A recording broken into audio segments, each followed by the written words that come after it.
Tonight on The Roast, Kevin Rudd wants to move Sydney's Navy up north and the Coalition's pokey reforms come under fire. But first, Mark Humphries has prepared a laid-back, leisurely update on the past 24 hours of the election campaign.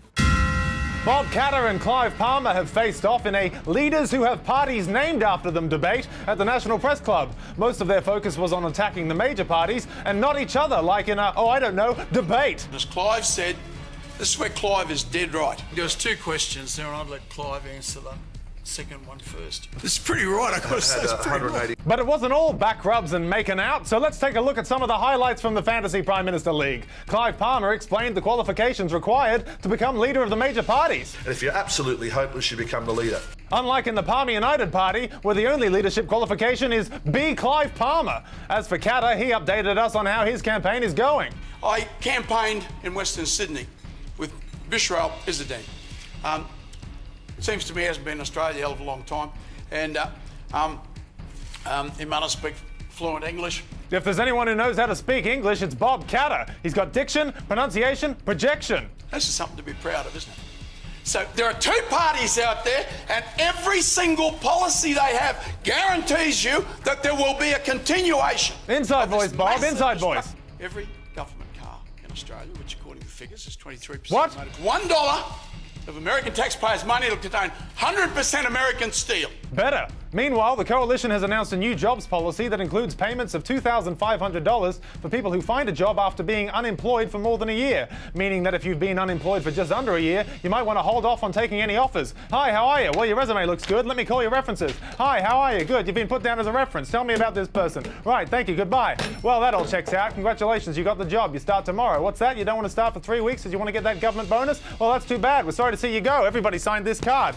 In other news, Greens leader Christine Milne says Kevin Rudd seems to have amnesia after comments he made at the weekend about Labor not having a mandate for a carbon tax. Are you surprised, Christine? It's not the only thing Kevin has forgotten. There are no circumstances under which I will return to the leadership of the Australian Labor Party in the future. It's like Memento in here. And finally, Craig Thompson, the man whose face appears when you look up the word embattled, has let the ABC's 7:30 program join him on the campaign trail. And if you think it can be lonely at the top, look how lonely it is at the bottom.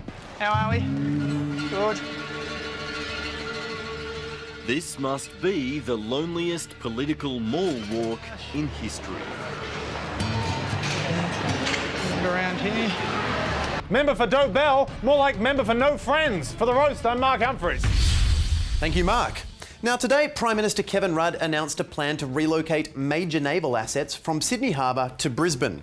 And with the Navy gone, the base would instead be used to dock giant cruise ships, leaving Sydney Harbour open to invasion by armies posing as tourists on giant cruise ships. Prime Minister Rudd explained the proposal, saying our major national security challenges lie to our north and northeast, to which Indonesia replied, "Oh, just say it already, all right? We read tomorrow when the war began. We know those people John Marsden never named were actually us." Still, the thinking is, if we are going to be invaded, it's more likely to be from a country than an iceberg, meaning we should have our ships up here. However, it only takes about half a day for our ships to sail from Sydney to Brisbane. So you have to ask, just how imminent is this threat, which doesn't currently exist? Because even if someone did invade, we're definitely going to reach Brisbane from Sydney before they do, and we could probably fit in some snorkeling on the way up. It's also a pretty expensive proposal, though, with estimates suggesting it would cost taxpayers more than $6 billion. And that may be why the Defence Association's Neil James said, strategically and operationally, it would be a very dumb move. Dumb being a technical military term for stupid and complicated. Politically, though, it does make quite a bit of sense because Queensland is still hotly contested. And with just 11 days until the election, nothing sways a marginal voter quite like a nice little $6 billion present. Thanks. Oh, it's a naval base. It's just what I've always wanted. Thanks. Yeah, what do you want? A hospital? New premier? Nick? Tom? Now, the base move is long awaited because Kevin Rudd knows millions of Brisbanians are champing at the bit to become the big red target of future military attacks. And Rudd knows they're also super excited to have heaps of big ships with big guns right next to their tiny homes and schools. I mean, who wouldn't be excited about that? But I remember what went down at Pearl Harbor, and I've seen what happens to military bases that get targeted. They become collateral damage, which is why I think we should move this base to the island. I want to say Nauru. No movie about Nauru? Thank God. But what I'm saying is, if you have a military base in a high-density residential/commercial area, one day the unthinkable might happen. It's okay, everyone. Okay, everyone. It missed us. It missed us. It hit the Brisbane School of Baby Animals and Blind Orphans. Oh, thank God. But being currently in the soon-to-be safe-from-bomb city of Sydney, I can say I'm also relieved that the naval base might be leaving, because thanks to the current base, we have the debaucherous red light district of King's Cross, a district that historically owes its position to the naval base. So, Brisbane, if Rudd gets elected and moves the Navy up north, one day those soldiers from tomorrow when the war began, whoever they might be, won't be the only thing Brisbane will be getting invaded by. I need to get my mind off all those dead, blind orphan children. Lucky Brisbane now has all those strip clubs and violence. Nick? God, I wish he'd tell me when he was coming and going. I feel like a nervous parent. Anyway, finally tonight, the Coalition's plan for problem gamblers to receive support and counselling services from the gambling industry has been met with condemnation from public health experts. Tim Costello, the chairman of the Church's Gambling Task Force and likeable Costello brother, was very disappointed and disturbed by the policy, adding, "This is Dracula in charge of the blood bank." Actually, no, Mr. Costello, this is Dracula in charge of the blood bank. Yes, I have a meeting about 10, but I'm free from 2 onwards. Yes, I think I can squeeze you in about then. Okay, see you then. He seems to be doing okay. But Mr. Costello does raise a good point. Putting the gambling industry, which makes money from gambling addicts, in charge of treating gambling addicts who give all their money to the gambling industry doesn't make a whole lot of sense. So why isn't the Coalition going harder on the pokies? Well, it could have something to do with the $500,000 the Coalition received in donations from the pokies lobby last year, or a cool million if they just lined up all their cherries. But will it work? I mean, we need answers. We need Jazz Twemlow. These are pokies. People put money in them for the opportunity to witness fruit. My money! I've lost everything! No, you haven't. You've won bankruptcy. So, to curb addiction to this expensive musical fruit box and other gambling, the Coalition is placing your recovery in the hands of the gaming industry. A wise choice. Now, Cara, how long since you had your last little flutter? 30 days. Good.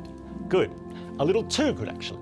I mean, you've almost totally quit, and old Clark here needs to feed his kids, okay? So don't give up on me completely, okay? I'll try and gamble less, but still enough to keep you happy. Well done.